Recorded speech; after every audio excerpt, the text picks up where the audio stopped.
नमस्कार दोस्तों, फिर से स्वागत है आपका मेरे यूट्यूब चैनल पे। इस वीडियो में हम बात करेंगे प्रोपाइल थियोयूरासिल दवाई के बारे में, जिसे पीटीयू भी बोला जाता है। इस दवाई की पूरी डिटेल जानेंगे हम इसी वीडियो में कि आपको ये दवाई किन कंडीशंस में लेनी होती है और किन कंडीशंस में आपको ये दवाई अवॉइड करनी चाहिए। देखिए, इस चैनल पर आपको ए से लेकर जेड तक दवाइयों की सीरीज़ देखने को मिलेगी, इसलिए इस चैनल को आप अभी सब्सक्राइब करें और इस वीडियो को जरूर लाइक करें। देखिए, इस वीडियो को देखने के बाद में और कोई वीडियो आपको देखने की ज़रूरत नहीं पड़ेगी, तो इसलिए इस वीडियो को आप बिल्कुल आखिर तक देखें। चलिए शुरू करते हैं। देखिए, एक बार क्या होता है, एक पेशेंट आता है डॉक्टर के पास में और डॉक्टर को बोलता है, डॉक्टर साहब मेरे शरीर में थायराइड की मात्रा बहुत ज़्यादा है, मुझे हीट इंटॉलरेंस है, बहुत ज़्यादा पसीना आता है, बहुत ज़्यादा जी घबराता है।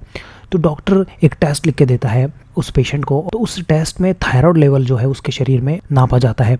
तो थायराइड लेवल उस पेशेंट में ज़्यादा निकलता है, तो उस कंडीशन में प्रोपाइल थियोयूरासिल दवाई का उपयोग करता है डॉक्टर उस पेशेंट के लिए, और पेशेंट को बोलता है कि ये दवाई आप लें, इससे आपका जो थायराइड लेवल है शरीर में, जो थायराइड हार्मोन है वो कम होएगा और एक लेवल पे आएगा, रेगुलेट होगा। तो इसलिए इस दवा के उपयोग की अगर बात करें तो हाई या फिर हाइपर थायराइडिज्म में, जब भी थायराइड हार्मोन हमारे शरीर में बढ़ जाता है तो इस दवाई का उपयोग किया जाता है, प्रोपाइल थियोयूरासिल का। इसके अलावा यदि थायराइडोक्टोमी की जाती है, जब भी सर्जरी की जाती है थायराइड ग्लैंड की, ये हमारे शरीर में गर्दन के पास में उपस्थित होती है, और यहाँ पर जब भी क्या होता है, थायराइड की जब सर्जरी होती है, थायराइड को जब हटाया जाता है तो उससे पहले इस दवाई का उपयोग किया जाता है, प्रोपाइल थियोयूरासिल का। इसके अलावा यदि रेडियो एक्टिव आयोडीन थेरेपी दे रहे हैं तो भी इस दवाई का उपयोग किया जाता है, क्योंकि क्या होता है, कई बार थायराइड हार्मोन का जो लेवल है वो गड़बड़ा जाता है सर्जरी करने से, तो इसलिए इसको रोकने के लिए इस दवाई का उपयोग किया जाता है। और इसके अलावा मैं पहले बताया कि हाई थायराइड लेवल को कम करने के लिए इस दवाई का उपयोग किया जाता है। देखिए, पेशेंट कई बार डॉक्टर से पूछते हैं कि ये कौन सी कैटेगरी की दवाई होती है, किस तरीके से ये दवाई काम करती है। तो ये जो दवाई होती है वो एंटी थायराइड एजेंट होती है, जो कि थायराइड हार्मोन के अगेंस्ट काम करती है और उसके लेवल को हमारे शरीर में कम करती है। और अगर बात करें कि ये दवाई किस तरीके से काम करती है, तो ये जानना बहुत ज़रूरी है और बहुत इंपॉर्टेंट होता है कि ये दवाई किस तरीके से काम करती है। तो ये दवाई जो होती है वो थायराइड हार्मोन के लेवल को कम करती है, और ये क्या करती है, हमारे शरीर में एक एंजाइम होता है थायराइड पेरोक्सिडेज, इस एंजाइम को ये दवाई क्या करती है, इनहिबिट करती है।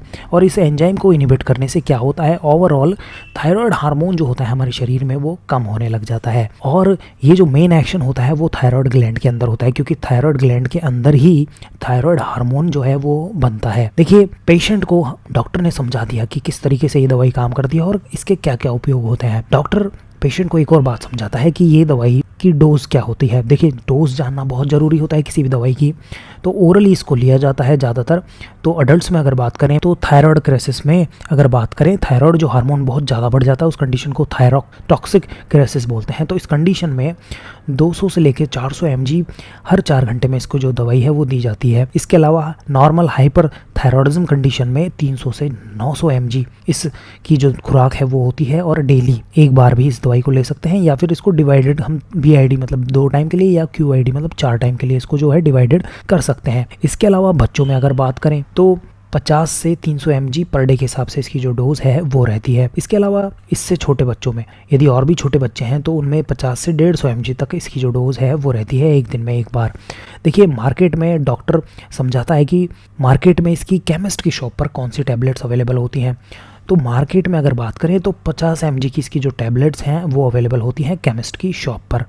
देखिए, कई बार पेशेंट्स को ये भी मन में सवाल होता है कि इस दवाई को किन कंडीशंस में अवॉइड करें। तो देखिए, इस दवाई को यदि पहले किसी को एलर्जी हुई है तो वापस इस दवाई का उपयोग नहीं करना होता। इसके अलावा यदि बोन मैरो की कोई तकलीफ़ है शरीर में तो भी इस दवाई का उपयोग नहीं किया जाता। देखिए, इस दवाई को लेने के बाद में कुछ साइड इफ़ेक्ट देखने को मिल सकते हैं, वो भी जानना बहुत ज़रूरी है।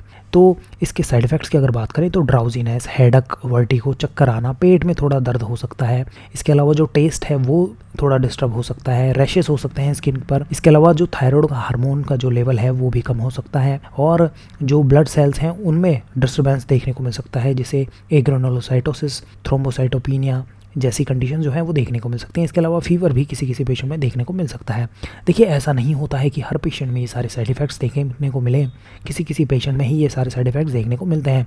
इसलिए इस दवा का उपयोग आप डॉक्टर की सलाह से ही करें। देखिए इस दवाई को लेते समय दूसरी दवाइयाँ अगर आप ले रहे हैं तो बहुत ध्यान में रखें और डॉक्टर को ज़रूर इन्फॉर्म करें। जैसे कि बोन मैरो डिप्रेशन दवाइयाँ होती हैं, एंटी न्यूप्लास्टिक दवाइयाँ होती हैं, जो रेडिएशन थेरेपी वाली जो दवाइयाँ होती हैं, उसके दौरान इस दवाई का उपयोग कर रहे हैं तो डॉक्टर को ज़रूर इन्फॉर्म करें कि आप दूसरी कौन सी दवाइयाँ ले रहे हैं। तो इससे क्या होगा, जो इसके साइड इफ़ेक्ट्स जो हैं वो कम देखने को मिलेंगे। देखिए के अलावा यदि इस दवाई को लंबे समय तक कोई ले रहा है पेशेंट, तो डॉक्टर हमेशा थायराइड के जो लेवल है, थायराइड फंक्शन टेस्ट जो होता है वो भी करता है, ब्लड लेवल जो है वो भी मॉनिटर करता है।